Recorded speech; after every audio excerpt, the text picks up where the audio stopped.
Right now, though, people are weighing in on the preservation of a Dilworth building that's over 100 years old. And that building is noted as the neighborhood's oldest surviving retail brick property. A rezoning proposal to relocate the building is facing opposition. And the big problem here, it comes down to parking. Yeah, that pesky parking, right? WCNC Charlotte's Jesse Pierre is live in Dilworth.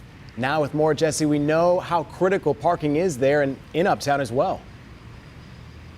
It's very critical in this area. Now, this is the building we are talking about, the Leeper Wyatt Building. It used to be a grocery store and was built back in 1903. Now, there have been several efforts to save this historic building from being demolished, and now a restaurant group wants to move it just a few blocks away from here to help protect it.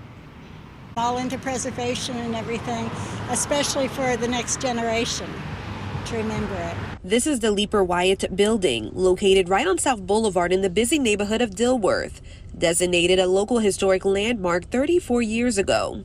The building was supposed to be torn down to make room for an approved development, but a restaurant group is stepping up to try and save it.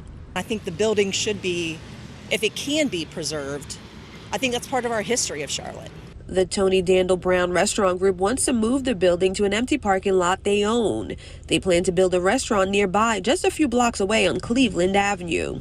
Some community members say they are concerned about the congestion in the area and parking.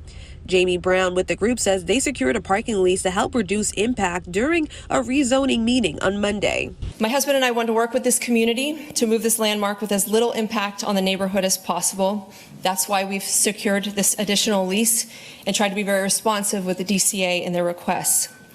Beyond implementing this off-site lease, we have confidence in city infrastructure that encourages walking and scooters and rideshare programs to get people to and from the space. Not everyone is convinced. The petition has a long list of problems in meeting the UDO standards. We agree with the staff the conditions of this site warrant some flexibility and generally do not oppose the use of exceptions here. However, the proposed parking cannot be one of those. The project's location in Dilworth adds to the parking burden already overwhelming the narrow streets.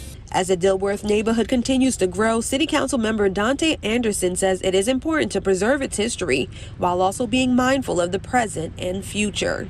We just have to be good stewards and good neighbors and make sure that doing something good for the community, like preserving a building, will not degrade the value of life and experience that the long-term Dilworth membership has always experienced.